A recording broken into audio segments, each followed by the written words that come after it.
Welcome student again, hoping you are enjoying our crash courses. So हम लोग एक lecture इसका देख चुके हैं ब्लॉक केमिस्ट्री का। This is the second part. Okay student, so we start now the first question. So students, very first question is this: boric acid H3BO3, T1 temperature, T2 red hot and this T2 is greater than T1।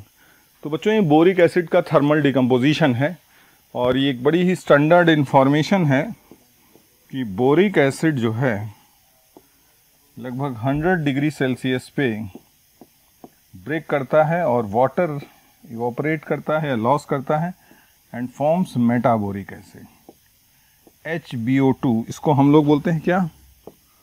Ortho boric acid. इसको बोलेंगे metaboric acid. इसको heat करेंगे 140 to 160 degree Celsius. 140 to 160 degree Celsius इसको heat करते हैं तो it forms टेट्राबोरिक acid H2B4O7। इसको बोलते हैं टेट्रा बोरिक एसिड और इसी को रेड हॉट करते हैं तो मिल जाता है B2O3। जाहिर सी बात है, ये T1 है, ये T2 है, where T2 is greater than T1 है। तो X जो अपने पास आया है स्टूडेंट्स, X हो गया अपना मेटाबोरिक acid.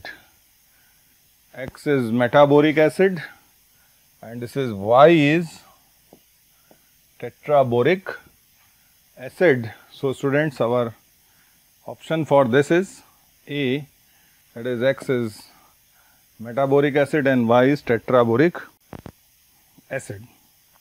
Okay students, so next question देखें। Which one of the following statement is not true regarding diborane? तो ये डाइबोरेन की प्रॉपर्टी पर बेस्ड क्वेश्चन है। It has 2 bridging hydrogen and 4 perpendicular to the rest. बिल्कुल सही है। डाइबोरेन में जैसे हमें पता है कि BHNH, BHNH ये सब एक ही प्लेन में रहता है। ये सारे एटम एक प्लेन में रहते हैं। लेट्स से हॉरिजॉन्टल प्लेन में ये सारे एटम हैं और वर्टिकल प्लेन में ये हाइड्रोजन रहते हैं इस तरीके से। ये नॉन प्लेनर है, ये वर्टिकल प्लेन में है, या आप ऐसे भी दिखा सकते हैं, ये सब वर्टिकल प्लेन में है। ओके, इट हैज़ 2 ब्रिजिंग और इन हाइड्रोजन्स को जो वर्टिकल प्लेन में क्या बोलते हैं? Bridging hydrogen. और हमें मालूम है बोरॉन का हाइब्रिडाइजेशन यहाँ क्या होता है? sp3 होता है। तो it has 2 bridging hydrogen and 4 perpendicular to the rest. बाकी ये चारों क्या है? या कभी कभी इसको हम लोग क्या बोलते हैं, एक वर्ड भी यूज़ कर लेते हैं। इन पोजीशंस को हम लोग क्या बोलते हैं? They are called as what? Equatorial positions. ये ग्रीन मार्क जितनी हैं इसको हम लोग बोलते हैं इक्वेटोरियल पोजीशन। और ये जो रेड वाली मार्क्ड है इधर से, इसको देखें, इन दोनों को हम लोग बोलते हैं एक्सियल पोजीशन। एक्सियल पोजीशन ये है स्टूडेंट्स। और एक बात इसमें अपने को और ध्यान रखनी है कि एक्सियल बॉन्ड लेंथ, ये वाली bond, let's say I am calling is x1 और इसको बोल देते हैं x2। तो axial bond length is longer then equatorial bond length. ये एक इंफॉर्मेशन है जो आप लोग ध्यान रखिएगा। यानी डाइबोरेन में BH axial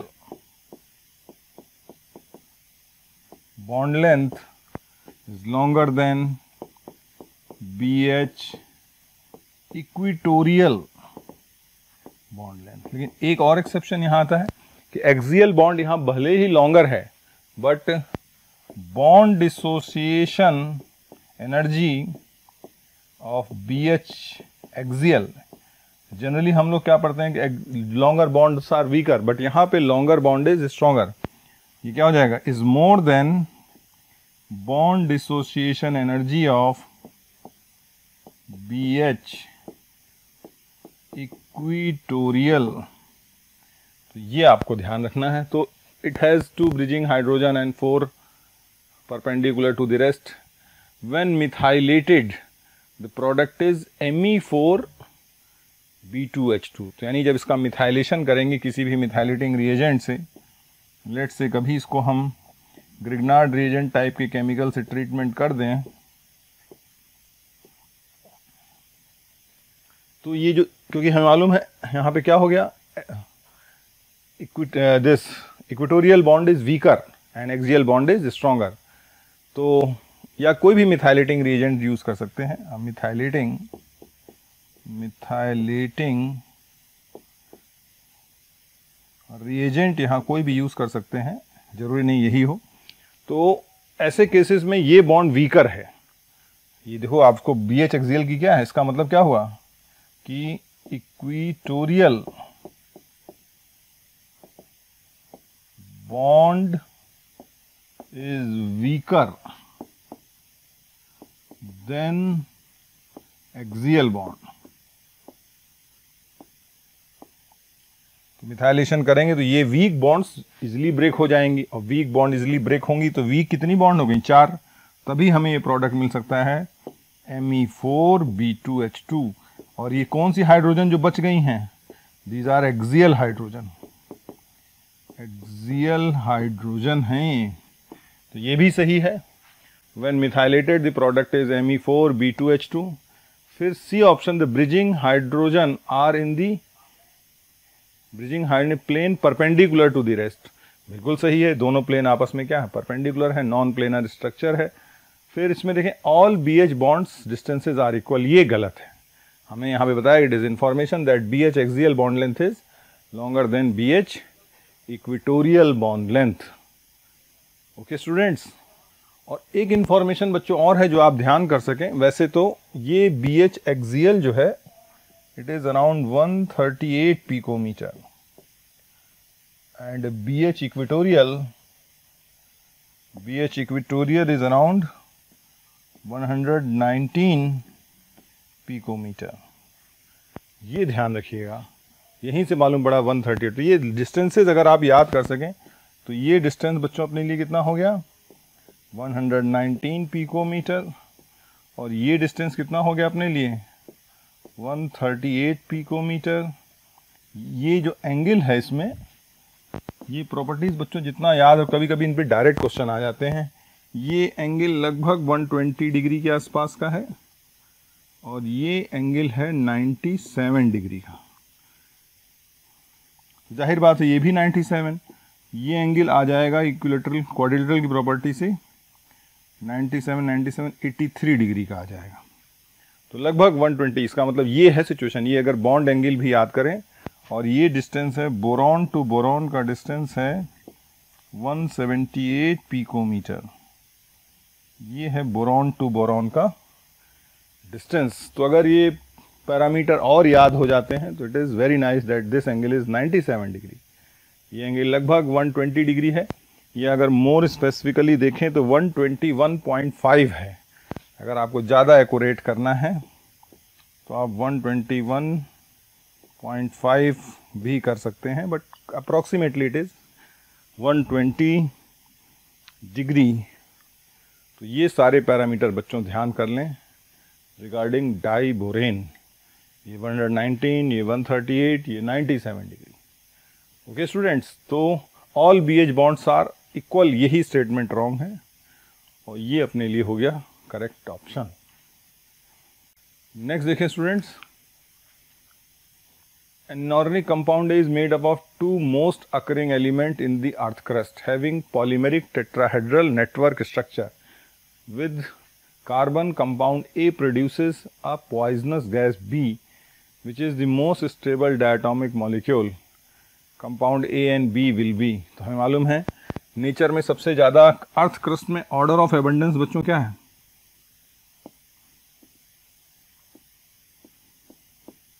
order of abundance of elements in earth crust, यानी ये इंफॉर्मेशन हो गई जो जनरली मेटलर्जी के चैप्टर में दी जाती है। तो सबसे ज्यादा एबंडेंट कौन होता है? ऑक्सीजन, क्योंकि earth crust is basically made up of what? Silica, SiO2।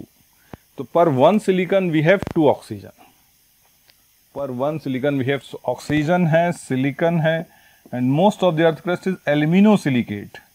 So aluminium है, फिर आयरन है, फिर कैल्शियम है, फिर मैग्नीशियम है, फिर सोडियम है, पोटेशियम है, इस तरह से। This is general order of abundance of elements in earth crust. Atmosphere में ज्यादा एबंडेंट कौन है? नाइट्रोजन। बट अर्थ क्रस्ट में ज्यादा एबंडेंट बच्चों कौन है? ऑक्सीजन। तो अब ये क्या कह रहा है? An inorganic compound A is made up of two most occurring elements in the earth crust. So two most occurring element in earth crust are oxygen and silicon, and oxygen and silicon are going to form SiO2। और आपको पता ही है कि SiO2 has network और polymeric structure। हमें पता है कि सिलिकॉन का जो स्ट्रक्चर है OSI इस तरह से करके है, एक पॉलीमर स्टाइल में इसका नेटवर्क स्ट्रक्चर है कुछ इस तरीके से। इसलिए कभी कभी SiO2 को अपन ऐसे कुछ करके बना देते हैं, जिसमें सिलिकॉन का हाइब्रिडाइजेशन क्या है बच्चों? sp3 है, इस तरह से है। तो जनरली देखा जाए तो ये SiO2 जो है लिखा हुआ है, ये अपना SiO2X है, जो X ओमिट कर दिया, मतलब पॉलीमेरिक स्ट्रक्चर है, having polymeric tetrahedral network. Tetrahedral क्यों? क्योंकि सिलिकॉन का हाइब्रिडाइजेशन इसमें sp3 है। और ये कितनी बार ही पूछेंगे, SiO2 is not आइसोस्ट्रक्चरल with CO2। अब ये बच्चों बात क्या कह रहा है? ठीक है, polymeric with carbon the compound A produces a poisonous gas B। now A compound मतलब SiO2 which is compound A, इसका अगर कार्बन से रिएक्शन किया जाए तो बच्चों क्या आ जाएगा अपने पास? Most probably silicon plus carbon monoxide, ये रिएक्शन होगी, प्रोड्यूसेस अ पॉइजनस गैस। हमें मालूम है कार्बन मोनोऑक्साइड एक पॉइजनस गैस है, colourless, tasteless, odourless, but poisonous. Carbon monoxide inhale कर लेते हैं तो क्या हो जाता है? It forms carboxy haemoglobin. With haemoglobin and carboxy haemoglobin से डेथ भी पॉसिबल हो जाती है, एक्सेस इनहेल कर लें। And which is the most stable diatomic molecule. Most stable भी है डायटोमिक। क्यों मोस्ट स्टेबल है? क्योंकि इसमें ट्रिपल बॉन्ड है और साथ साथ ये प्लस माइनस भी है, या इस तरह से लगाएं। ट्रिपल बॉन्ड तो नाइट्रोजन में भी है, लेकिन नाइट्रोजन में NN है, नाइट्रोजन नॉन पोलर है, बट CO तो पोलर भी हो गया। CO is a polar, all the small dipole moment, तो पोलर हो गया तो और बॉन्ड स्ट्रांग हो गई। This is most stable molecule compound. So compound A and B are, तो A एंड B कंपाउंड्स बच्चों, इस ऑप्शन को देख के अपने को क्या बोला जा सकता है कि A और B कंपाउंड क्या होंगे? A and B compounds are what? SiO2 and CO. So B is the right option. Okay students? So students, B is the right option. Next देखें बच्चों। हेलो बच्चों, कैसे हैं आप लोग? बेटा, जैसा कि आपको पता है कि motion education private limited crash course free में चला रहा है। हजारों बच्चे उस क्रैश कोर्स को देखकर लाभान्वित हो रहे हैं। तो बेटा, मैं आपको दिल से थैंक यू बोलना चाहूंगा आपका इतना प्यार और स्नेह देने के लिए। जैसा कि मैंने आपको पहले वीडियो में बताया था कि इस क्रैश कोर्स के साथ हम 2 पार्ट टेस्ट और 3 फुल टेस्ट फ्री में प्रोवाइड कराएंगे। अच्छा, ये सब सारे टेस्ट आप ऑनलाइन देंगे। अगर आप इन टेस्ट का रिजल्ट चाहते हैं, टेस्ट की परफॉर्मेंस चाहते हैं, तो नीचे दिए गए लिंक पे क्लिक करें और अपना रजिस्ट्रेशन सुनिश्चित कराएं। CO plus C giving CaCN2 plus CO and this gives nitrogen। तो देखिए बच्चों, compound A is used as, तो इसको बहुत इंपॉर्टेंट रिएक्शन है बच्चों। तो पहले रिएक्शन देख लो आप। तो CaO प्लस C ये जनरेट करेगा CaC2 प्लस CO। ये रिएक्शन है, this is calcium acetylide. CO is quicklime. तो देखिए बच्चों, इसमें CaC2 तो बन गया। कैल्शियम एसेटालाइट का स्ट्रक्चर क्या होता है? Ca2 प्लस और C triple bond C minus minus, और इन दोनों के बीच में आयनिक बॉन्ड, ये है CaC2। We call this as calcium acetylide. इसको बोलेंगे कैल्शियम बच्चों एसीटेलाइड, और carbon monoxide gas is lost. अब देखो बच्चों, आगे की रिएक्शन ज़्यादा इंपॉर्टेंट है। आगे की रिएक्शन जो है ये तो दे ही रखी है। अब इसका कहना यह है कि CaC2 will react with nitrogen at high temperature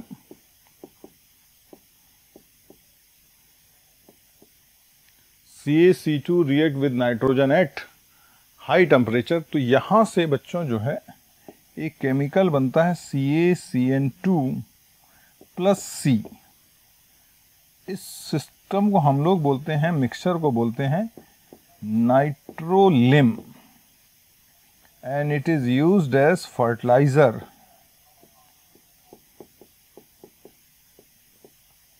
It is used as what? Fertilizer। और CaCN2 को हम लोग बोलते हैं, CaCN2 को बोलेंगे कैल्शियम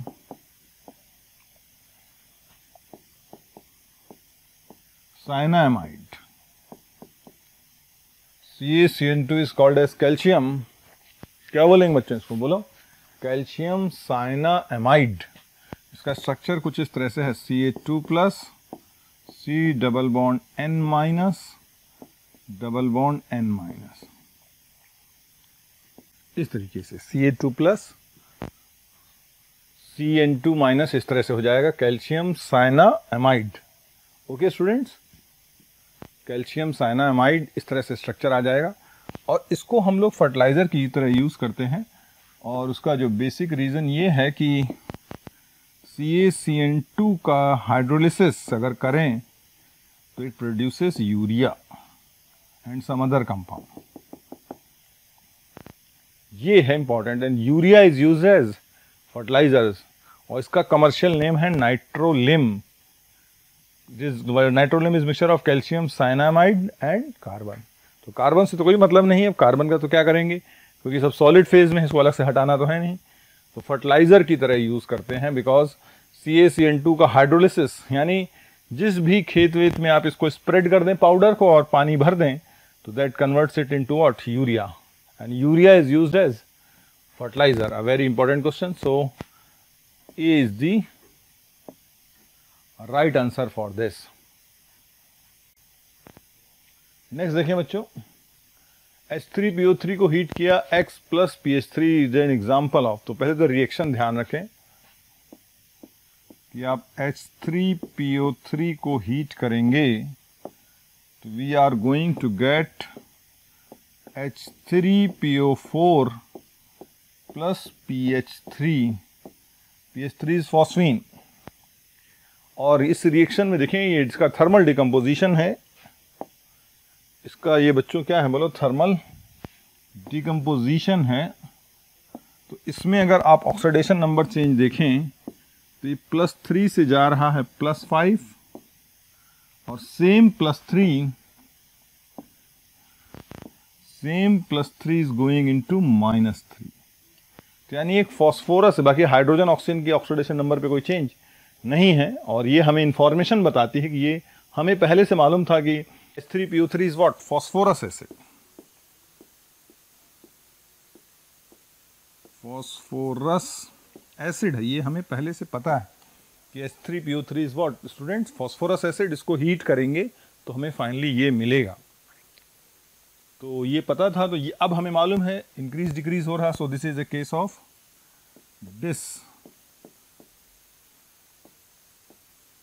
डिस्प्रोपोर्शनेशन रिएक्शन। ये एग्जाम्पल हो गई किसका बच्चों? Disproportionation reaction. So correct option is C, it is a type of what बोलो? Disproportionation reaction. नेक्स्ट देखें बच्चों, concentrated nitric acid is yellow coloured liquid due to. तो देखिए बच्चों, कंसंट्रेटेड नाइट्रिक एसिड क्या है कि HNO3 जो है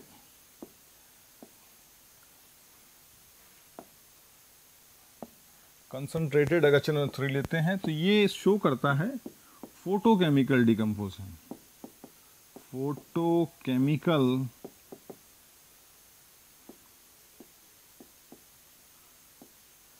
फोटोकेमिकल डिकम्पोजिशन शो करता है।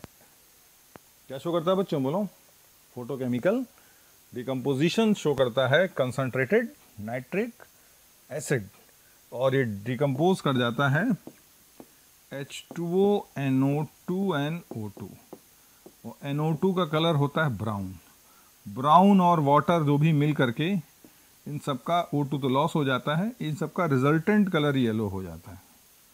So it acquires yellow colour, yellow liquid हो जाता है। It is liquid due to presence of dissolve NO2, due to presence of what, dissolve. इसीलिए हम लोग कंसंट्रेटेड नाइट्रिक एसिड को क्या करते हैं, अगर कोई कंसंट्रेटेड नाइट्रिक एसिड है तो ये ब्राउन बॉटल्स में स्टोर करते हैं। ब्राउन बॉटल में क्यों करेंगे, ताकि लाइट अंदर जाए तो इसकी इंटेंसिटी कम हो जाए, यानी कलरलेस ग्लास वाली बॉटल में नहीं, डार्क ब्राउन बॉटल में, ताकि ये फोटोकेमिकल डिकम्पोजिशन प्रिवेंट किया जा सके। और इसी कारण जो है ये कलर इसका क्या हो जाता है, येलोइश होना। थ्योरेटिकली कलर क्या होगा, ट्रांजिशन मेटल कंपाउंड तो है नहीं, कोई कलर तो कहीं से नहीं आना चाहिए, बट कलर इस NO2 के चक्कर में आ गया है। So dissolution of NO2 in concentrated nitric acid is the reason for this. तो ये बच्चों ध्यान रखिएगा, photochemical decomposition of nitric acid.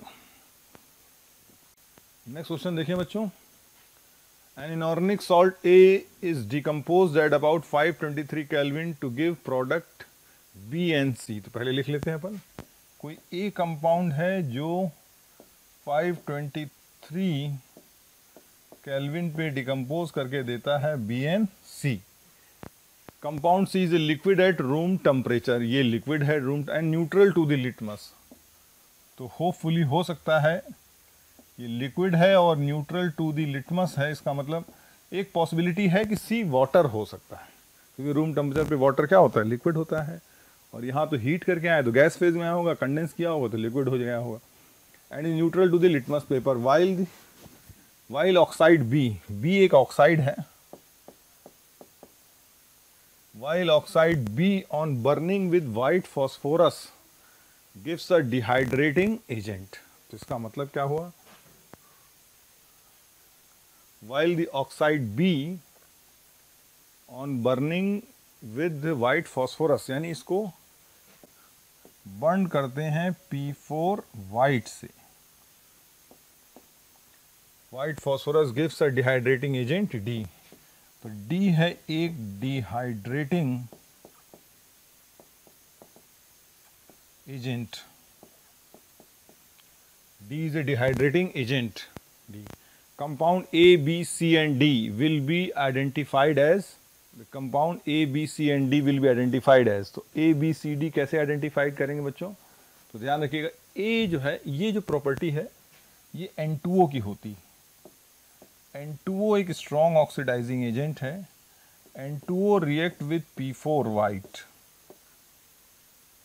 ये इंपॉर्टेंट रिएक्शन है बच्चों, और कन्वर्ट कर देगी P4O10 जो कि एक डिहाइड्रेटिंग एजेंट है, प्लस O2 में loss, plus N2 plus N2 में क्या हो जाएगा, इसका लॉस हो जाएगा, यानी ऑक्सीजन तो दे देगी और it will loss to give N2।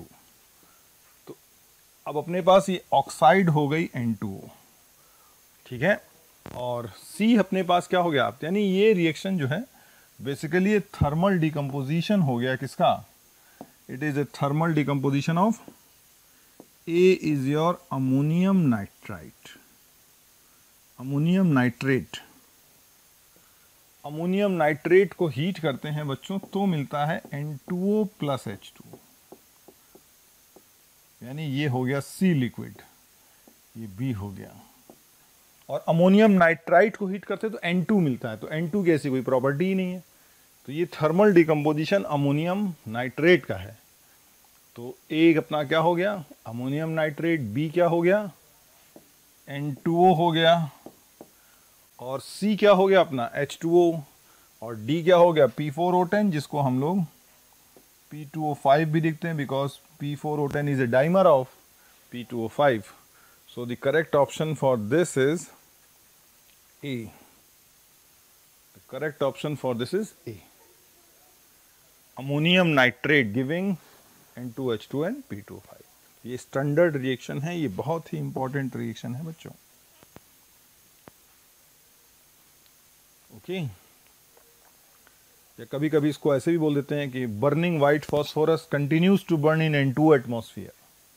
यानी अगर कोई बर्निंग व्हाइट फॉस्फोरस है, जल रहा है, तो it continues to burn in N2 atmosphere because of, अब क्योंकि अब उसको बर्न करने के लिए ऑक्सीजन कौन दे रहा है, N2O. यानी N2O एक ऑक्सीडाइजिंग एजेंट है जो हीट करने पे ब्रेक करता है N2 प्लस नेसेंट ऑक्सीजन, और यही नेसेंट ऑक्सीजन फॉस्फोरस को या अदर ऑक्सीडेशन रिएक्शंस में अवेलेबल होती है. तो N2O एक ऑक्सीडाइजिंग एजेंट है, ये ध्यान रखिएगा. और ये लाइन भी ध्यान रखिएगा कि burning white phosphorus continues to burn in atmosphere of N2O. Next question देखिए बच्चों. A tetraatomic molecule A on reaction with nitrogen 1 oxide produces two substances B and C. B is a dehydrating agent in its monomeric form, while substance C is a diatomic gas which shows almost inert behavior. The substance A and B. तो वही same reaction देखो यहाँ पे बच्चों use हुई है. A is a tetraatomic means it is P4. P4 white reacts on reaction with nitrogen 1 oxide. इसी को बोलते हैं नाइट्रोजन 1 ऑक्साइड या नाइट्रस ऑक्साइड, क्योंकि ऑक्सीडेशन नंबर नाइट्रोजन का यहाँ 1 है. This is nitrous oxide.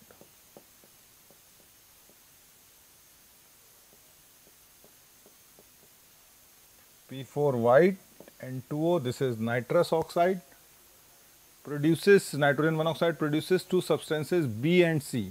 तो वही B अपने पास आ जाएंगे क्या, P4O10 एंड नाइट्रोजन. और P4O10 को हम लोग शॉर्ट में क्या लिख देते हैं, P2O5. ये मोनोमेरिक फॉर्म है, P in its monomeric form, while substance C is A diatomic gas. यानी C अपने लिए हो गया nitrogen gas, B is a dehydrating agent and A is a P4 white phosphorus, and almost the substance A, B and C are. A हो गया अपने लिए. So right option for this is this. A is your P4, P4O10 and N2. Okay students, तो ये बहुत important reaction है, फिर से ये यूज हुई है. बेटा मैं आपको बता दूं, कोटा में ऑफलाइन क्लासेस स्टार्ट हो चुकी हैं. सो हम लोग एडवांस के लिए एक बैच ला रहे हैं जो स्टार्ट हो रहा है 27 जनवरी 2021 से. ये लास्ट तक, जब तक एडवांस नहीं होता तब तक बैच चलेगा. इसमें मे अटेम्प्ट के लिए अपन जेईई मेंस की प्रिपरेशन भी कर सकते हैं और एडवांस की प्रिपरेशन कर सकते हैं. अगर आप चाहते हैं इस बैच को ज्वाइन करना, बेटा मैं आपको फिर बता दूं, ये लिमिटेड सीट का बैच है, क्योंकि हम लोगों के पास थोड़ी बाउंडेशन है, हम लोग एक ही बैच स्टार्ट करने वाले हैं, तो ये लिमिटेड सीट का बैच है. तो अगर आप इसको ज्वाइन करना चाहते हैं तो तुरंत ही अपना रजिस्ट्रेशन कराएं और अपनी सीट सुरक्षित करें. Thank you. नेक्स्ट देखेंगे correct order of acidic strength of oxides of nitrogen. तो ये बच्चों हो गया अपना क्वेश्चन किसका, फैजान रूल का. वो क्या कहता है, acidic strength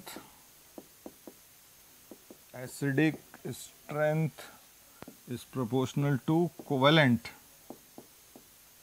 character. Acidic strength of oxides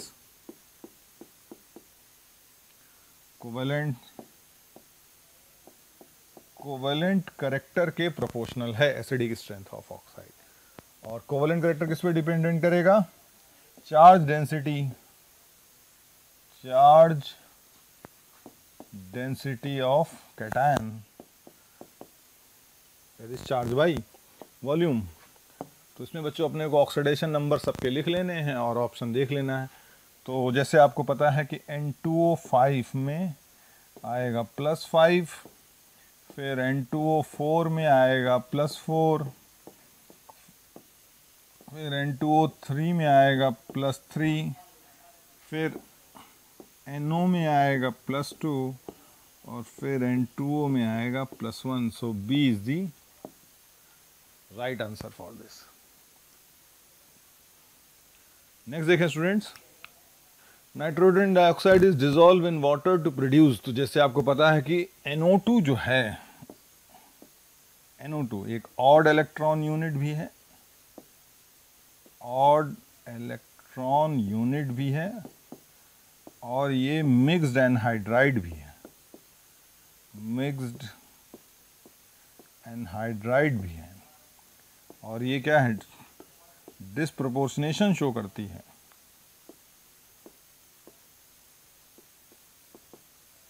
disproportionation show करती है when dissolved in water करें.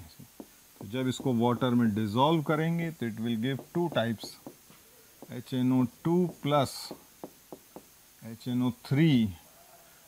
ये है इसकी रिएक्शन. तो इसलिए इसको मिक्स एनहाइड्राइड बोलते हैं, क्योंकि डिस्प्रोपोर्शनेशन. यानी क्यों? क्योंकि +4 से कहाँ जा रही है, +3, और +4 से कहाँ जा रहा है, +5. तो which produces nitric acid and nitrous acid. So A is the right answer for this. Next देखिए students, consider the two reactions. Hopefully आपने पढ़ा होगा, आपको एनसीईआरटी में एक टेबल भी बना होगा, और उस टेबल में दिया जाता है नाइट्रिक एसिड्स की reaction with metals and metalloids, और उसमें जो है आपको ये इन्फॉर्म, वहाँ का ये क्वेश्चन लिफ्ट किया गया है. तो जब भी कंसनट्रेटेड नाइट्रिक एसिड लेते हैं तो NO2 इज द प्रोडक्ट. यानी रिएक्शन देखेंगे, जिंक प्लस कंसनट्रेटेड HNO3 लेंगे, हॉट एंड कंसनट्रेटेड, तो जिंक नाइट्रेट तो बनेगा ही बनेगा, और concentrated nitric acid is a source of NO2. Nitrogen dioxide that is brown gas. लेकिन जिंक को अगर रिएक्शन कराएं डाइल्यूट HNO3 से, तो ये सब तो मिलेगा ही मिलेगा. जो प्रोडक्ट आपको आएगा that is N2O gas is obtained. The product obtained is N2O plus H2 nitrous. Okay students, तो ये टेबल है जो कि दिखाती है, एक टेबल जनरेट कर रखे हैं जो बताती है कि मेटल एंड मेटलॉइड्स किस तरह से नाइट्रिक एसिड से रिएक्ट करते हैं. और 3 फॉर्म की रिएक्शंस होती हैं, very dilute, dilute and concentrated. Okay students, very dilute, dilute and concentrated. तो ये रिएक्शंस आप ध्यान रखिएगा. तो इस केस में हमारे पास ऑप्शन क्या आ जाएगा, B. एक बार NO2 गैस आएगी, एक बार N2. Again very important question. Next देखें, when silver nitrate is heated strongly the products are. तो फिर सिल्वर नाइट्रेट का थर्मल डिकम्पोजिशन अगर देखें बच्चों, AgNO3 का थर्मल डिकम्पोजिशन अगर देखें तो ये अपने को क्या देगा, पहले तो मिलता है सिल्वर ऑक्साइड जो कि जनरल डिकम्पोजिशन होता है NO2NO2, बट ये अनस्टेबल होता है और ये टूट जाता है AgNO2 में. इसलिए ओवरऑल क्या हो जाएगा इसका, Ag plus O2 plus NO2, ये रिएक्शन हो जाएगी. तो अपने को क्या मिल जाएगा, NO2NO2. ऑप्शंस क्या आएंगे बोलो, B, that is NO2NO2. Next question देखें बच्चों, HNO3 plus P4O10 giving HPO3 the product is. ये रिएक्शन बच्चों बहुत इंपॉर्टेंट है. नाउ देखें जरा इसको, HNO3 plus P4O10. P4O10 is a dehydrating agent. P4O10 is students dehydrating agent है. तो HNO3 प्लस P4O10 एक डिहाइड्रेटिंग एजेंट है. तो डिहाइड्रेशन जब इसका करेगा तो ये ध्यान रखिएगा, P4O10 जब इससे वाटर, इसको तो कन्वर्ट कर देगा N2O5, लेकिन P4O10 जब वाटर लेगा then it forms metaphosphoric acid. ये बहुत इंपॉर्टेंट है, यानी जब भी डिहाइड्रेशन एजेंट यूज करेंगे P4O10 को, तो जो P4O10 का जो वाटर के साथ रिएक्शन आएगा that is metaphosphoric acid, metaphosphoric acid, हालांकि इसमें दे रखा है बट यहाँ पे प्रोडक्ट अपना क्या आ जाएगा, N2O5, so D is the right answer. Next students देखें, a sulfate of metal A on heating evolves two gases B and C and oxide D. The gas B turns potassium dichromate paper green while gas C forms a trimer in which there is a no SS bond. Compound D with HCl forms a Lewis base which exists as dimer. Compound A, B, C and D are. तो बच्चों देखो ये जो सारी कहानी sulphate की है, ये FeSO4 का डिकम्पोजिशन है, फेरस सल्फेट, और ये एक्सेप्शनल डिकम्पोजिशन है, एक्सेप्शनल डिकम्पोजिशन है स्टूडेंट्स। तो जनरली जो है सल्फेट्स टूटते हैं oxide and SO3 gas, but this sulphate breaks into redox decomposition Fe2O3 plus SO2 plus SO3, ये दो तरह की गैसेस आ जाती हैं।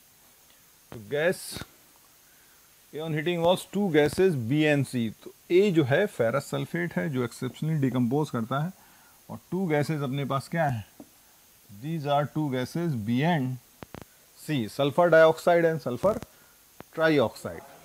Now sulphur dioxide act as what, reducing agent, क्योंकि इसमें ऑक्सीडेशन नंबर +4 है, ये बढ़ा सकता है।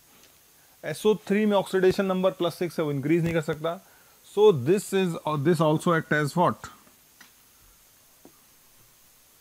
और रिड्यूसिंग एजेंट की तरह भी काम करता है। और रिड्यूसिंग एजेंट है तो oxidising agent like acidified K2Cr2 से भी रिएक्ट करेगा, और जब भी एसिडिफाइड K2Cr2 की रिएक्शन होगी, it will transform from orange to green.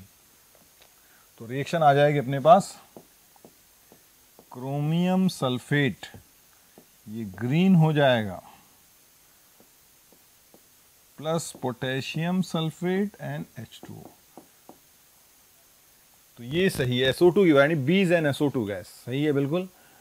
While gas C forms a trimer in which there is no SS bond.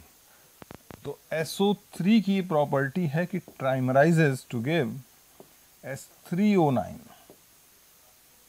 ये है ट्राइमर। और S3O9 का स्ट्रक्चर स्टूडेंट्स जो है, साइक्लिक स्ट्रक्चर है इसका S3O9 का, वो देख लें, like SOS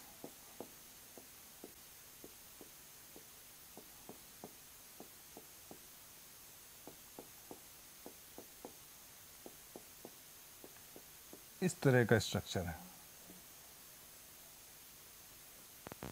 this is form, it is what बोलो, ये है अपना कंपाउंड क्या, BNC और ट्राइमरिक, while gas C forms a trimer in which there is a no SS bond. The compound D evolves two gases B and C and compound D, यानी D अपना ये हो गया, D is Fe2O3 brown solid, बाकी तो gases हैं, यानी ये तो गैसेस हैं इवॉल्व हो गई, और ये सॉलिड है D अपना, ये फेरस सल्फेट। तो D with HCl forms a Lewis base which exists as dimer। तो देखो बच्चों, Fe2O3 का जब HCl से रिएक्शन कराएंगे तो मिलेगा FeCl3 प्लस H2O, और FeCl3 डाइमरिक स्टेट में रहता है, लुईस एसिड है Fe2Cl6, ये है डाइमर FeCl3 का, ये है बच्चों डाइमर किसका, FeCl3 डाइमराइजेस टू गिव Fe2Cl6। तो बच्चों सबके हिसाब से करेक्ट आंसर, और FeCl3 is a Lewis acid, जो लोग आप लोग ऑर्गेनिक रिएक्शंस में पढ़ते भी हैं। तो बच्चों अपने लिए क्या हो गया है, A is the right answer, FeSO4, SO2, Fe2O3 and FeCl3, और ये हो गया अपना E, which exists as dimer। ठीक है। Forms a Lewis base E, HCl के साथ ये हो गया, जो कि डायमर की तरह भी एग्जिस्ट कर जाता है। ओके स्टूडेंट्स, तो होपिंग कि आपको ये क्लियर हुआ होगा।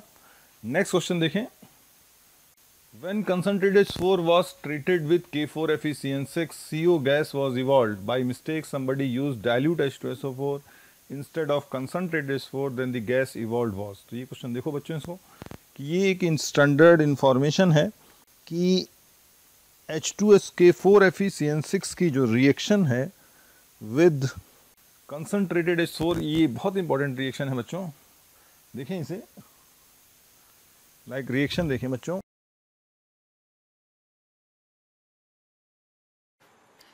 प्यारे बच्चों, बहुत सारे बच्चों के कमेंट आ रहे हैं ना कि आप इस टॉपिक पे वीडियो बनाइए। तो मैं बच्चों आपको बताना चाहता हूं कि ऐसा हो सकता है कि वो वीडियो ऑलरेडी चैनल में पड़ा हो। उसके लिए आपको करना क्या है कि मोशन के चैनल को सब्सक्राइब करना है और बेल आइकन को हिट करना है, जिससे आपके कोई भी नोटिफिकेशन मिस ना हो। हम कोशिश करेंगे कि आपकी जो डिमांड है मोशन परिवार पूरी करे।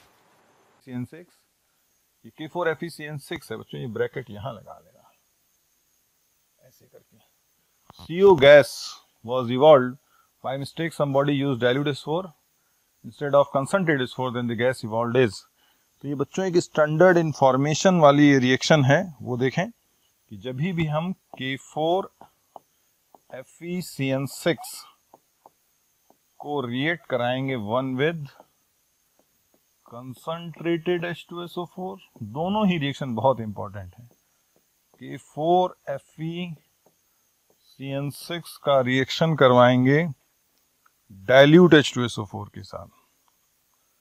तो देखिए बच्चों, डाइल्यूट H2SO4 से अगर रिएक्शन कराएंगे बच्चों, तो प्रोडक्ट्स देख लीजिएगा। इसमें प्रोडक्ट्स देखिएगा लाइक K2SO4, वाटर, ये सब आपको मिलेंगे ही मिलेंगे। और खासकर इसमें आपको मिलेगा कार्बन मोनोऑक्साइड, कार्बन मोनोऑक्साइड मिलेगा। इसमें भी अगर करेंगे तो K2SO4 मिलेगा ही मिलेगा, वाटर मिलेगा, और साथ साथ मिलता है HCN, hydrocyanic acid, carbon monoxide, और इसमें मिलता है बच्चों कार्बन मोनोऑक्साइड। अदर प्रोडक्ट्स जो कि कम इंपॉर्टेंट हैं, दे आर, इस केस में जो लेस इंपॉर्टेंट प्रोडक्ट्स हैं, they are like ferrous sulphate भी मिल जाता है और अमोनियम सल्फेट भी मिल जाता है, और यहां पे सिर्फ मिल जाता है FeSO4। तो ये इंपॉर्टेंट है। यहां पर बच्चों क्या हुआ, कार्बन मोनोऑक्साइड गैस, और यहां पे गैस इवॉल्व। तो अगर dilute S4 when concentrated S4 और CO गैस वाज इवॉल्व, ठीक है, CO आया, ये है complete reaction. By mistake somebody use dilute S4, dilute S4 use करने कौन सी गैस आएगा, HCN गैस। तो ये बहुत ही स्टैंडर्ड इंफॉर्मेशन है, ये स्टैंडर्ड रिएक्शन है बच्चों, इसको ध्यान रखना है। K4FeCN6 when treated with concentrated S4, it gives CO, and K4FeCN6 when treated with dilute H2SO4, it gives HCN, hydrocyanic acid या hydrogen cyanide gas. Next question देखिए बच्चों, organic compound A plus O2 gives XYZ, ठीक है। Compound A in pure form does not gives white precipitate with silver nitrate solution, ठीक है students. A mixture containing 70% of A and 30% ether is used as anesthetic। यहां से हमें clear हुआ। और anaesthesia के नाम पे एक ही कंपाउंड जनरली जो अपने को ध्यान आता है, दैट इज क्लोरोफॉर्म।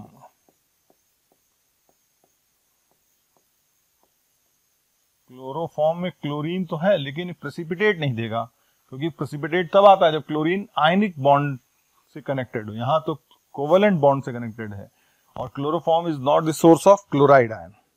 प्रेसिपिटेट होना सिल्वर नाइट्रेट साथ एक क्लोराइड आयन की प्रॉपर्टी, कंपाउंड कैसे भी करके क्लोराइड आयन दे। तो बच्चों ये chloroform compound X and Y are oxides while Z is a pungent smelling gas. X is neutral oxide which turns cobalt chloride paper pink. Compound Y turns lime water milky and produces an acidic solution with water. Compound A, X, Y and Z are respectively. तो A जो है अपने लिए बच्चों क्या हो जाएगा, Z are respectively. तो A अपने लिए हो गया क्लोरोफॉर्म, जैसे यहां से क्लियर हो रहा है. A is what? क्लोरोफॉर्म. और क्लोरोफॉर्म का O2 से रिएक्शन कराएंगे तो अपने को क्या मिलेगा? अब देखो बच्चों, अब अपने को क्या मिलेगा? X मिलेगा. X क्या कह रहा है? Compound X and Y are oxides while Z is a pungent smelling gas. तो Z, अब इसको हीट, ये डिकम्पोजिशन आपको बच्चों पता ही होगा, तो इसको करेंगे तो अपने को क्या मिलता है? और X is a neutral oxide. X is a neutral oxide like water. Y जो है अपने पास क्या है? Y is what? बोलो CO2. CO2 turns lime water milky and Z is a pungent smelling gas chlorine. ये है इसका रिएक्शन और कंबशन ऑफ क्लोरोफॉर्म. और H2O की प्रॉपर्टी क्या है? H2O न्यूट्रल है और H2O और ये क्या कर देगा? कोबाल्ट क्लोराइड लोगे, कोबाल्ट क्लोराइड H2O से रिएक्ट करके क्या बना लेगा? COCl2.XH2 hydrated cobalt. ठीक है, और ये ब्लू से पिंक हो जाएगा.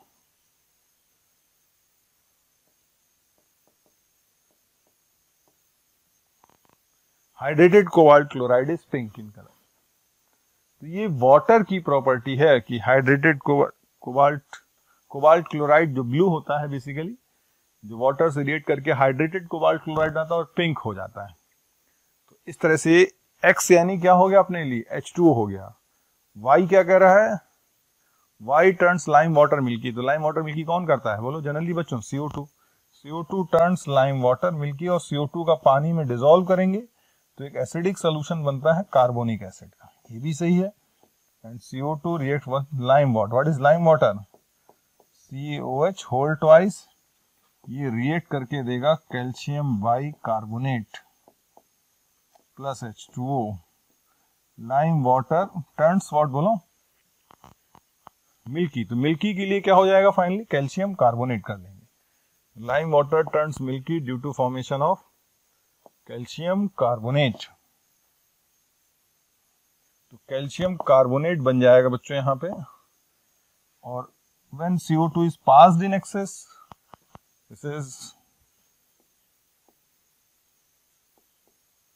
white precipitate causing milkiness. Okay बच्चों, तो ये हो गया CO2, यानी करेक्ट ऑप्शन अपने लिए हो गया बी. तो ये क्लोरोफॉर्म की स्टैंडर्ड रिएक्शन है. नेक्स्ट देखें बच्चों, gas which exist in 3 allotropic forms alpha beta gamma is. तो ये बच्चों प्रॉपर्टी अपनी है SO3 गैस की है. SO3 गैस के 3 एलोट्रोपिक फॉर्म्स होते हैं.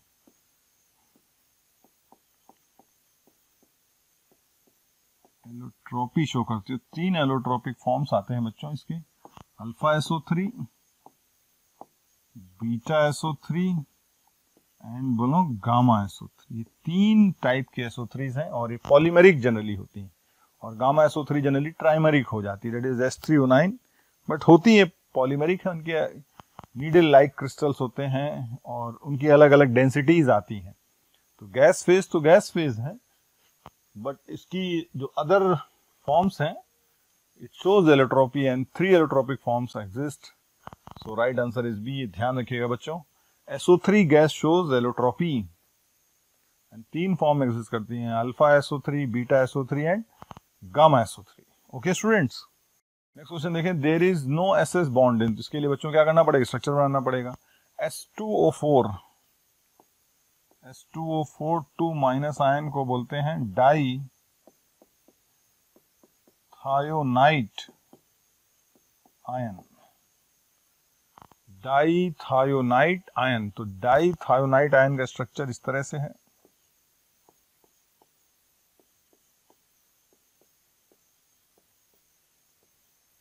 डाईथायोनाइट आयन, S2O4 2 माइनस, ये स्ट्रक्चर हो गया there is no sulphur sulphur bond, लेकिन यहाँ सल्फर सल्फर बॉन्ड तो है। नेक्स्ट आता है H2O5 2 minus ion, H2O5 2 minus, this is called as pyrosulphite ion, या एक और नाम उसको बोलते हैं डाई सल्फाइट आयन। इसका स्ट्रक्चर बच्चों बनाएंगे तो ये एक एक्सेप्शनल मॉलिक्यूल है जिसका स्ट्रक्चर कुछ इस तरीके से है। यहां पर भी बच्चों क्या हो गया, एसएस बॉन्ड आ गया, ये सल्फर, दो हो गए, तो यहां पर भी एसएस बॉन्ड है। H2O3 2 माइनस, देखिए H2O3 2 minus is thiosulphate ion, this is thiosulphate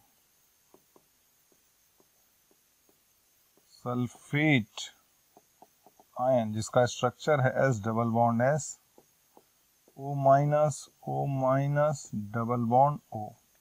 तो यहां पर भी SS बॉन्ड आ गया। और लास्ट में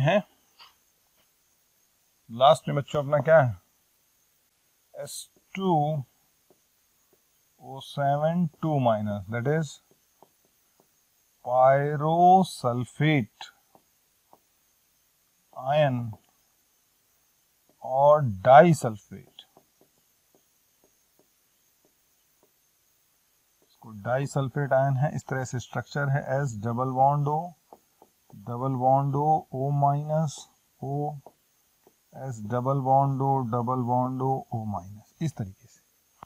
So H2O7 2 minus, so this structure has no SS bond। तो ये सारे स्ट्रक्चर्स बच्चों ध्यान रखिएगा, सल्फर ग्रुप में सब पढ़ाए जाते हैं आपको। नेक्स्ट देखिए students, match list 1 with list second.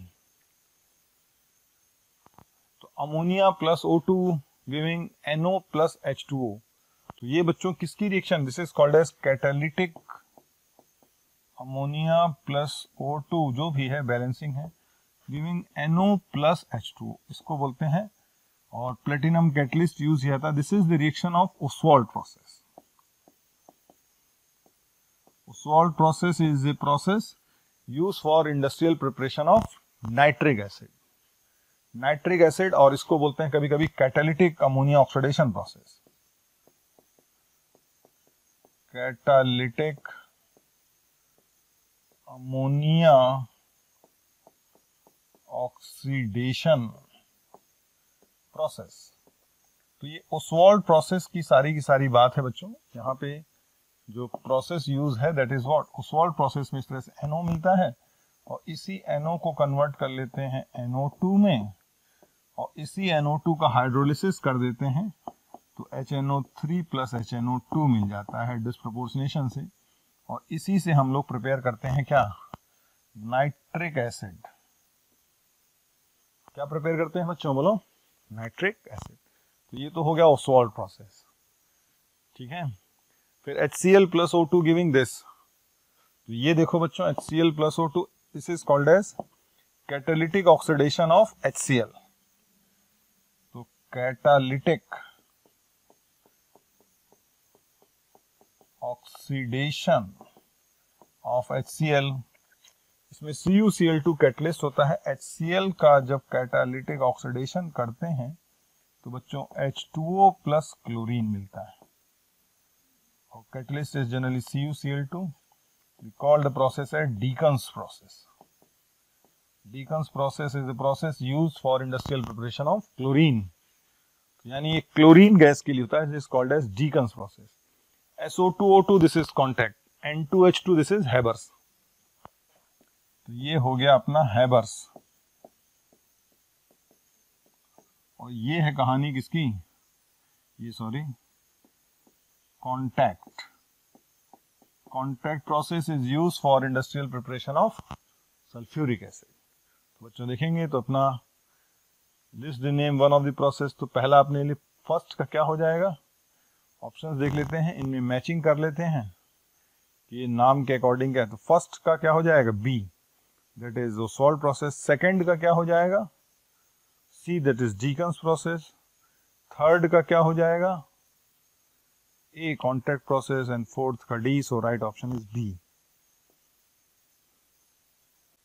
Next देखिए बच्चों, concentrated nitric acid reacts with iodine, तो iodine plus concentrated HNO3, concentrated HNO3 is the source of NO2 gas, और जो भी यहाँ पे ये जनरली आयोडीन नहीं, जनरली कोई भी नॉन मेटल या मेटलॉइड होगा,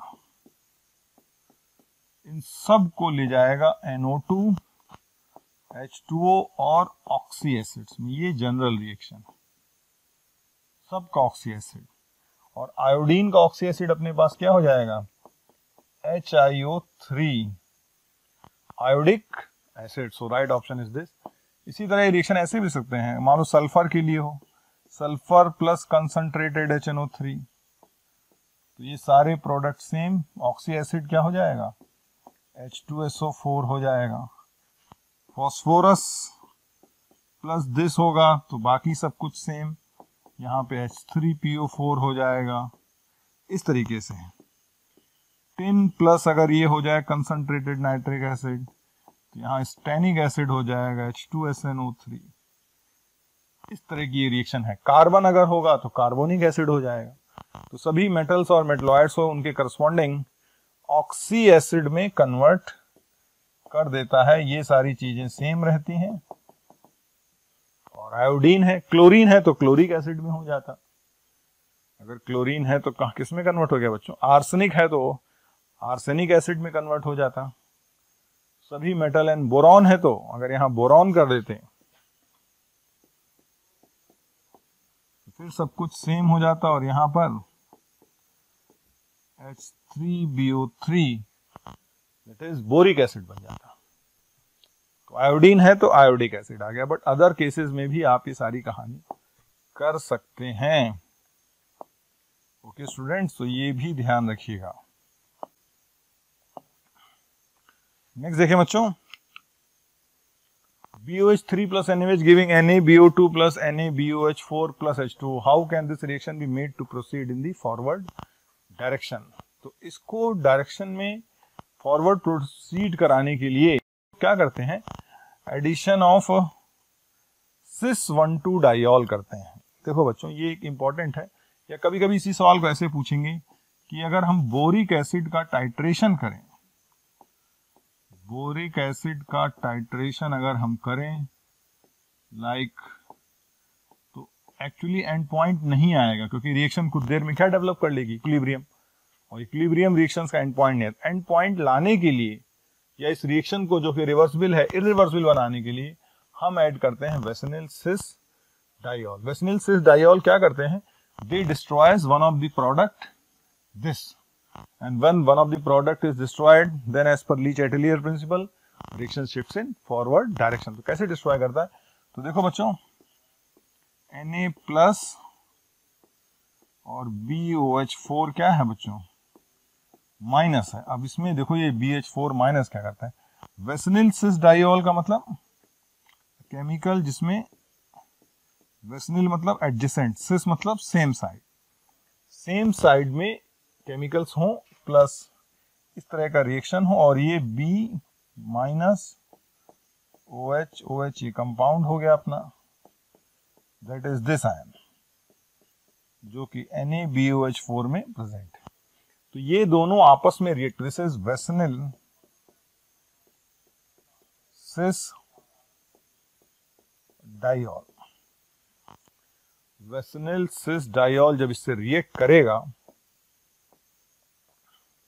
तो बच्चों क्या हो जाएगा, इसमें वाटर एलिमिनेट होगा, वाटर यहां से एलिमिनेट होगा, वाटर यहां से एलिमिनेट होगा, और एलिमिनेशन करने के बाद फाइनल प्रोडक्ट कुछ इस तरीके से आ जाएगा, B minus OH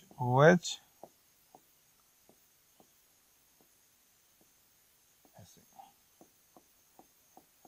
plus H2। When one of the product is destroyed, reaction shifts in forward direction. So addition of cis-1,2 diol, और ये सारे स्ट्रक्चर कहाँ मिलेंगे, हमें कहाँ मिलेगा, ऐसे स्ट्रक्चर मिलते हैं लाइक इन शुगर्स, ऐसे स्ट्रक्चर मिलते हैं ग्लाइकॉल, ऐसे स्ट्रक्चर मिल जाता है ग्लूकोज, ग्लिसरॉल, ऐसे केमिकल्स होते हैं इनमें जहां पे सब इस तरह के स्ट्रक्चर, तो ऐसे कंपाउंड में इस तरह के कंपाउंड ऐड करेंगे। ओके स्टूडेंट्स, नेक्स्ट क्वेश्चन देखिए, in which of the following a salt of type KMO2 is obtained. तो बच्चों ये सारी रिएक्शन स्टैंडर्ड रिएक्शन है, बोरॉन फैमिली की स्टैंडर्ड रिएक्शंस है बच्चों। तो देखें इसमें B2H6 प्लस KOH, इस रिएक्शन में देखें B2H6 प्लस KOH, तो it results in formation of KBO2 plus hydrogen gas. ये है KBO2 को बोलते हैं potassium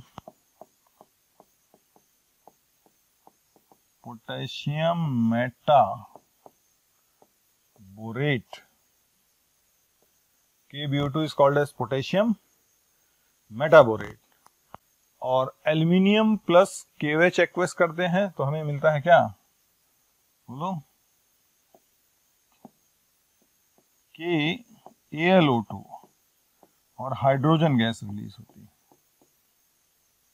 hydrogen gas is the product, और H2O है एक प्रोडक्ट जो कि एक्वेस सिस्टम लिखा है, इसमें कोई झंझट नहीं। तो KaLO2 को बोलते हैं potassium Meta aluminate, potassium Meta. तो दोनों में ही के, एक में BO2 मिलेगा और एक में क्या मिलेगा, बोलो, AlO2 मिलेगा बच्चों। एक में BO2, एक में क्या मिलेगा, बोलो, AlO2। और H2O इज द प्रोडक्ट, जो कि लिखने की जरूरत नहीं है, इसलिए आंसर क्या हो जाएगा, both reaction generates KMO2 type salts. One is potassium metaborate, another is potassium meta aluminate. Next question देखें बच्चों।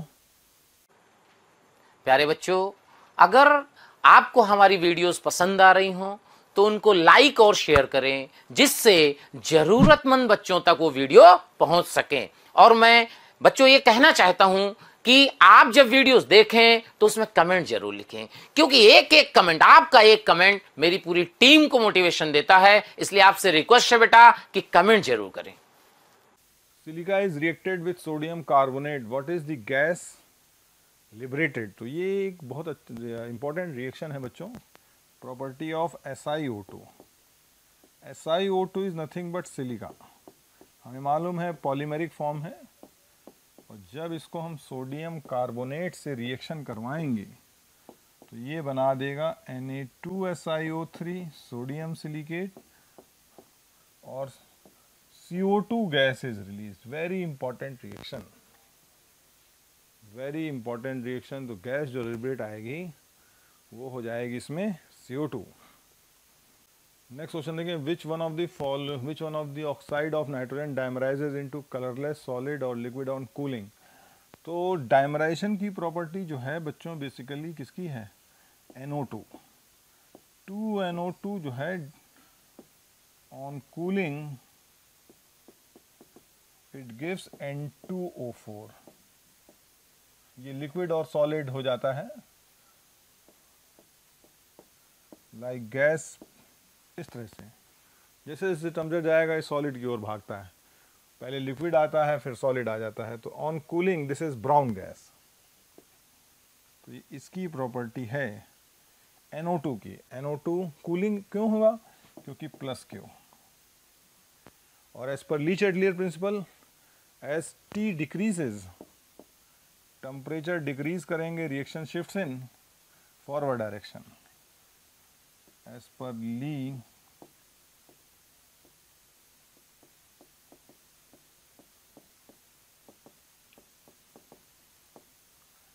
Chatelier principle, reaction T decrease करेंगे, क्योंकि हमें मालूम है जब दो मॉलिक्यूल जुड़ के N2O4 बनाएंगे, ये एक डायमराइजेशन प्रोसेस है।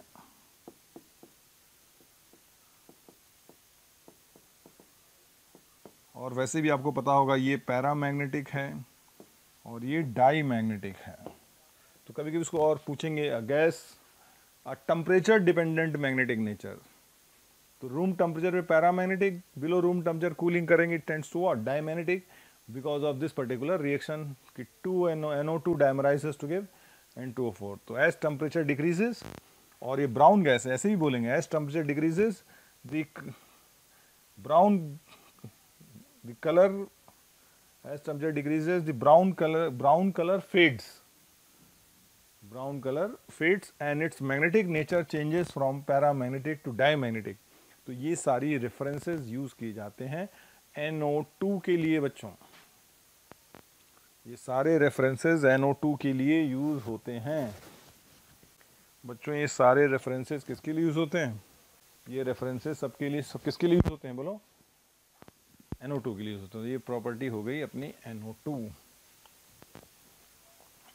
नेक्स्ट देखिए बच्चों, ammonia reacts with Nessler reagent to give what, a brown precipitate. Reaction अपनी देखिए, what is ammonia reacting with Nessler's reagent. Nessler reagent is K2HgI4 plus KOH, यानी alkaline solution of K2HgI4। This mixture is referred as, this mixture is called as Nessler's reagent। This mixture is called, तो ये react करके क्या देगा, HgO HgI NH2 इस तरह का, plus H2O, ठीक है बच्चों, प्लस क्या देगा बोलो, H2O इस तरह के केमिकल देगा along with some other products. तो ये इसको बोलते हैं, दिस इज सॉलिड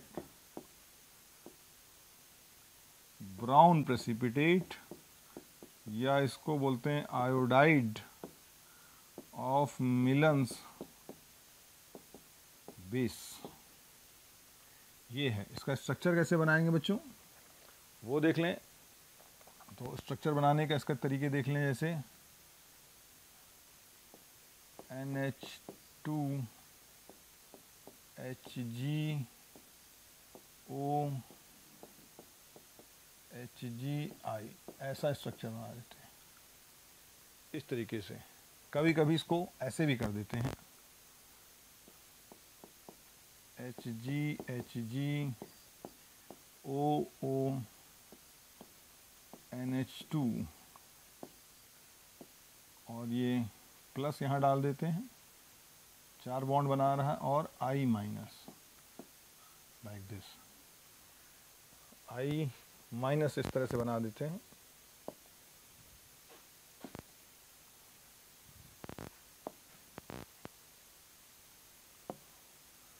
इस तरीके से यहाँ I minus.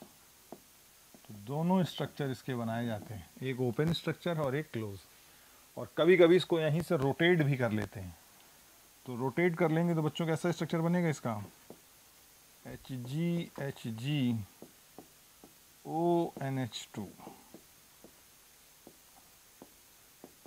Plus I minus, and this is ionic bond. तो तीनों स्ट्रक्चर हैं आयोडाइड ऑफ मिलन्स बेस के, कभी एग्जाम में आ जाए, what is the right structure for this, then this is the brown precipitate. Next देखें बच्चों, the ease of liquefaction of noble gas in the order. तो ये तो हो गया वेंडर वॉल फोर्सेस का, जिसमें जितने ज़्यादा वेंडर वॉल फोर्सेस रहेंगे उसका लिक्विफिकेशन उतना ही आसान होगा। And van der Waals forces are proportional to,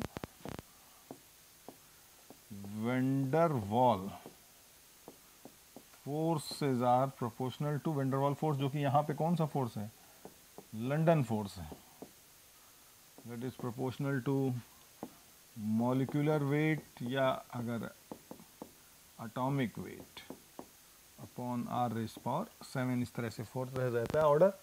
तो R तो इम्पोर्टेंट नहीं रहेगा यहाँ पे, लेकिन सबसे ज़्यादा जिसका एटॉमिक वेट या मॉलिक्यूलर वेट रहेगा तो वो क्या हो जाएगा, उसका लिक्विफिकेशन फोर्स ज़्यादा होगा तो लिक्विफिकेशन ईजियर होगा। तो वेंडर वॉल फोर्स जितना ज़्यादा होगा, ईज ऑफ लिक्विफिकेशन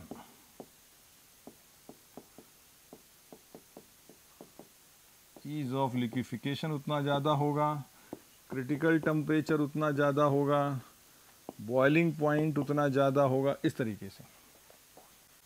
नेक्स्ट देखें बच्चों, so right answer is B. Students, we'll discuss some questions of F block. Okay, so the very first question for this is, the outer electron configuration of GD, atomic number 64. So now GD, gadolinium, atomic number 64. तो पहले तो इसका configuration draw करें हम लोग। 64 में हम लोग कैसे ड्रॉ कर सकते हैं? नाउ ज़ेनॉन कितना होता है बच्चों? Xenon is what? 54। तो देखो ज़ेनॉन तो हो गया जैसे 1s 2s 2p 3s 3p 3d 4s 4p 4d 4f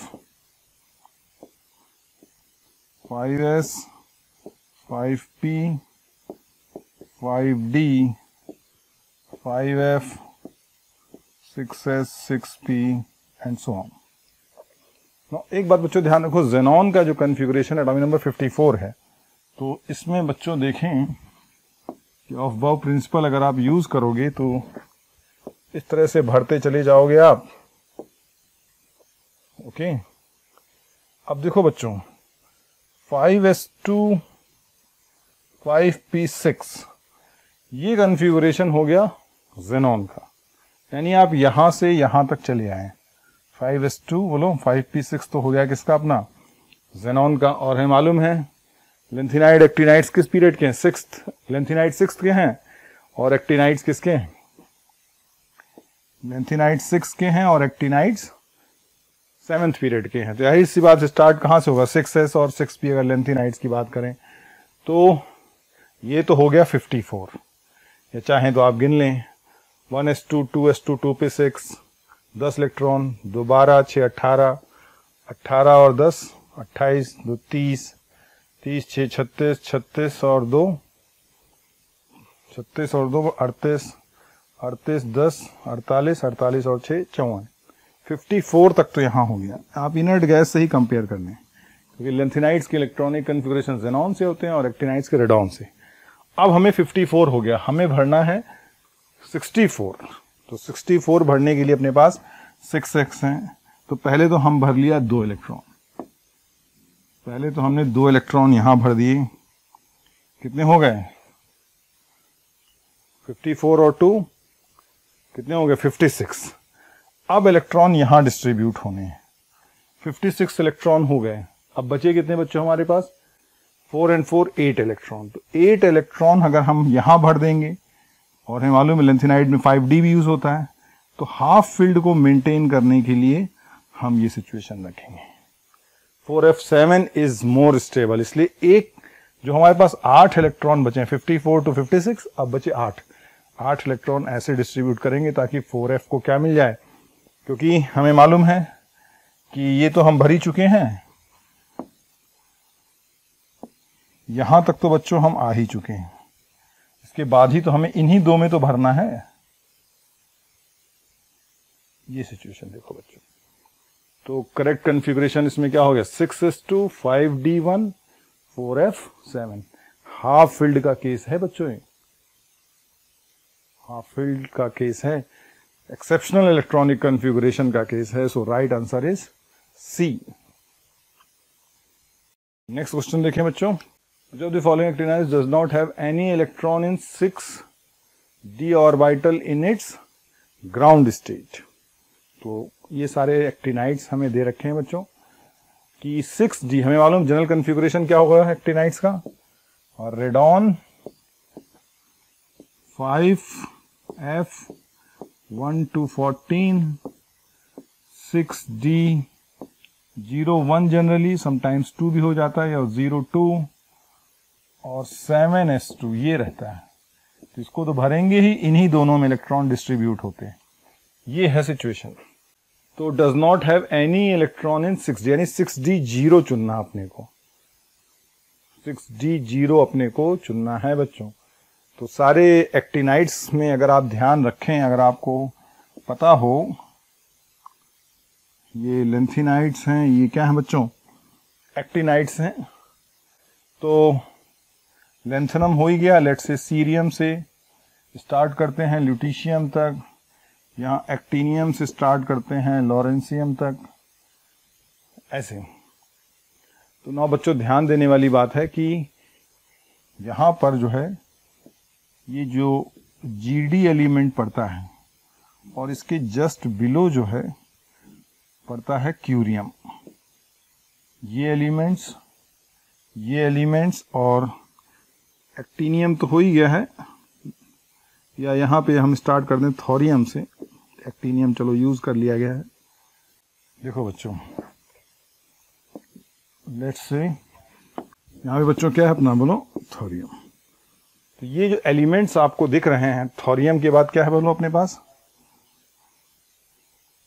thorium element कितना हो गया 90।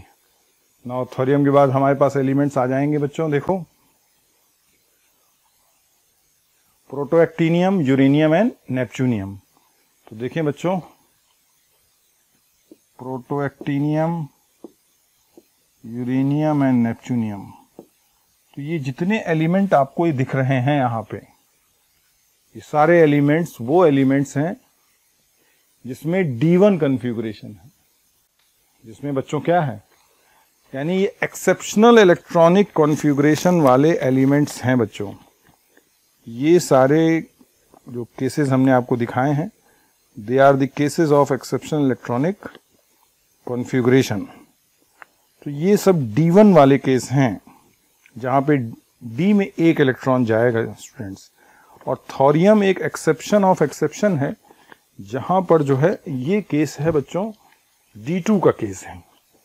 Thorium is a case of 6D2, यानी एक्सेप्शंस ऑफ एक्सेप्शन। ये एक्सेप्शन है, और बाकी सारे केसेस जितने लिस्ट आउट किए गए हैं, they are the cases where we have what, these are the cases. ये तो 6D2 है, बाकी ये सब, ये 6D1 है, ये 6D1 है, ये 6D1 है,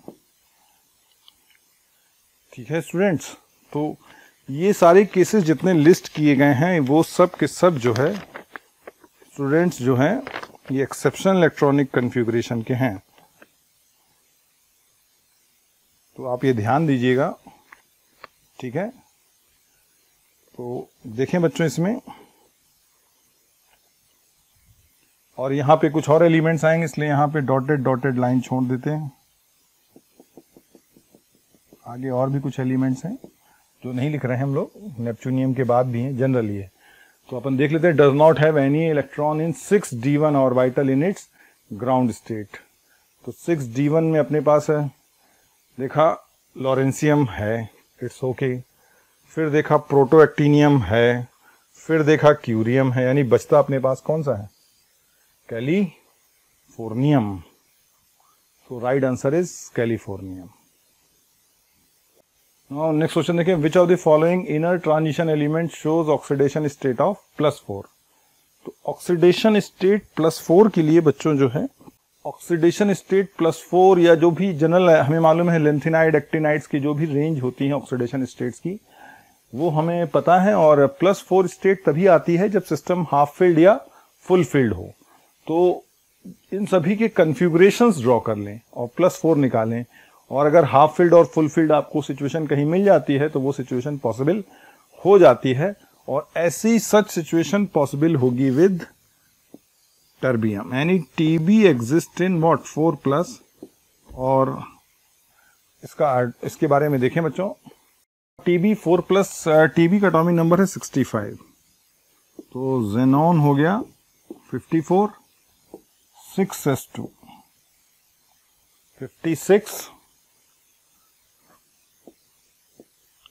56 हो गया, और फाइनली 9 इलेक्ट्रॉन्स 4f9, ये जेनॉन हो जाएगा। और 5d0 ये है कॉन्फ़िगरेशन टर्बियम का, TB का।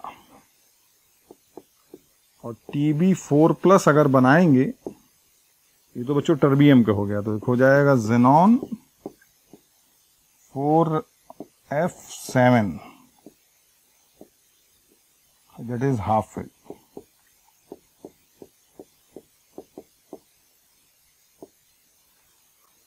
तो बाकी औरों में भी देख लीजिएगा, जैसे आपको बता ही दिया है एक्सेप्शनल किसका होता है, तो right answer will be Tb. Next देखिए बच्चों, जो the following you expect to have the highest melting point, तो we know that tungsten has what, lanthanum, osmium, इन सभी में अपने पास क्या होता है, tungsten has highest melting point. जैसा कि आप लोगों ने ग्राफ में भी देखा होगा कि इस तरह का melting point versus atomic number अगर ग्राफ बनाते हैं तो ऐसे कुछ पीक आ जाता है। पीक जनरली आता है, फर्स्ट ट्रांजिशन सीरीज हुआ तो क्रोमियम, सेकेंड ट्रांजिशन सीरीज के लिए मोलिब्डेनम और थर्ड ट्रांजिशन सीरीज के लिए टंगस्टन। और इसमें रीजन क्या होगा, बोलो क्या आ जाएंगे, इसका रीजन क्या देंगे, high strength of metallic bond, metallic bond, क्योंकि metallic bond is proportional to number of unpaired electron.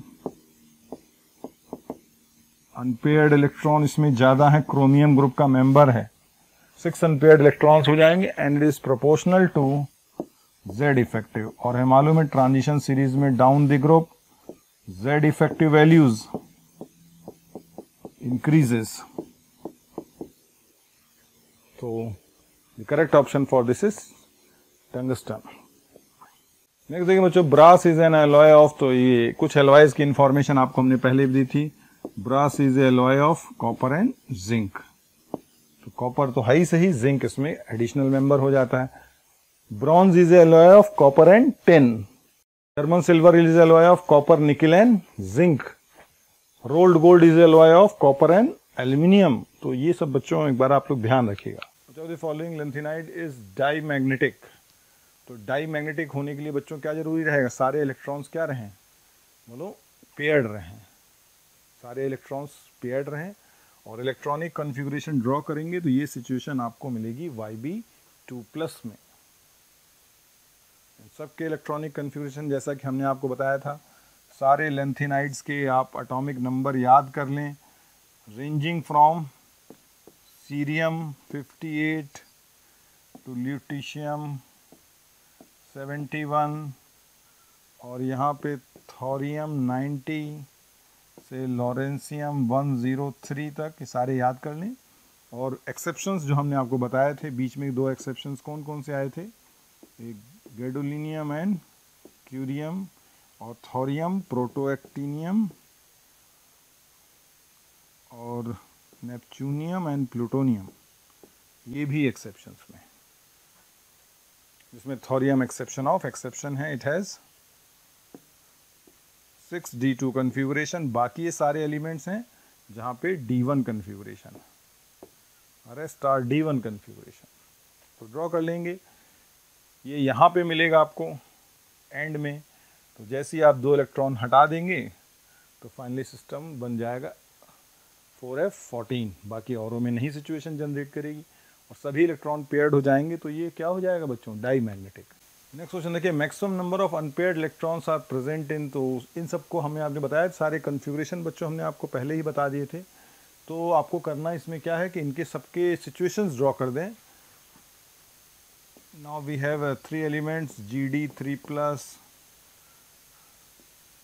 Yb2+, Tb2+ and Pm3+। तो बच्चों इनके कन्फिगुरेशन अगर ड्रॉ करें तो कन्फिगुरेशन कुछ इस तरह से आएंगे। Gd3+ is xenon 4f7, Yb2+ is xenon 4f14, Tb2+ is xenon 4f9 and Pm3+ is xenon 4f4. So this has 7 unpaired, this has 0 unpaired, this has 5 unpaired and this has 4 unpaired.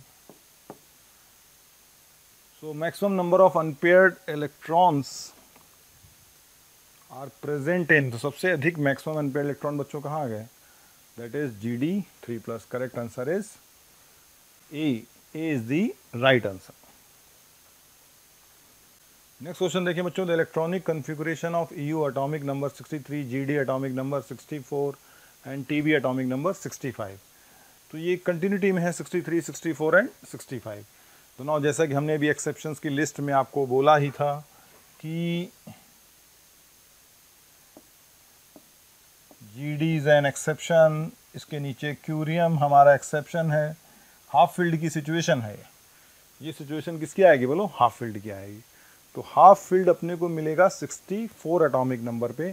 तो D1 involve करेगा, both involves what, this is the situation of D1 configuration. तो xenon half field हो जाएगा, देखो ये situation 4f7 5d1 6s2. फिर अगला situation क्या हो गया, ज़ेनॉन 4f. अब देखो इसमें 7 + 1 8 इलेक्ट्रॉन्स हैं यहाँ पे. तो नेक्स्ट देख लें, इसमें ज़ेनॉन अब हैं 9 इलेक्ट्रॉन्स हो जाएंगे कुल मिला के. 9 इलेक्ट्रॉन्स सब के सब कहाँ जाएंगे, 4f9 6s2 एज यूजुअल. और इससे पहले हमारे पास क्या हो जाएगा, ज़ेनॉन हमारे पास कितने इलेक्ट्रॉन्स हो जाएंगे, D0 सिचुएशन रहेगी तो 4f7. तो ये अपने पास सी इज़ दी राइट आंसर, जो कि हमने आपको एज यूजुअल बताया है. तो आप एक्सेप्शन से बच्चों ध्यान रखिएगा, जहाँ जहाँ D1 है, यहाँ सीरियम है, यहाँ पे ल्यूटीशियम है. एक्सेप्शन में अगर D1 की बात करें तो थोरियम तो छोड़ें, प्रोटोएक्टिनियम, फिर यूरेनियम, नेपच्यूनियम, ये सब D1 सिस्टम है. और एक एक्सेप्शन है थोरियम जो कि D2 सिस्टम है. और यहाँ पे इसी का करस्पॉन्डिंग लॉरेंसियम. तो ये ध्यान रखेंगे, these are the exceptional configuration. ये सब एक्सेप्शनल कॉन्फ़िगरेशन है.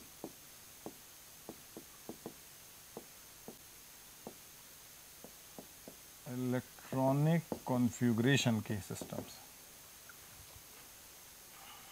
प्यारे बच्चों, अगर आपको मेरे वीडियो पसंद आ रहे हैं और आप मुझसे पढ़ना चाहते हैं तो मैं अभी आपको एक नंबर दे रहा हूं, उस पर आज ही कॉल करें, जिससे आने वाले वीडियो आपको मिल जाएं और आप उससे लाभान्वित हों. नंबर लिख लीजिए 1800 2121 799.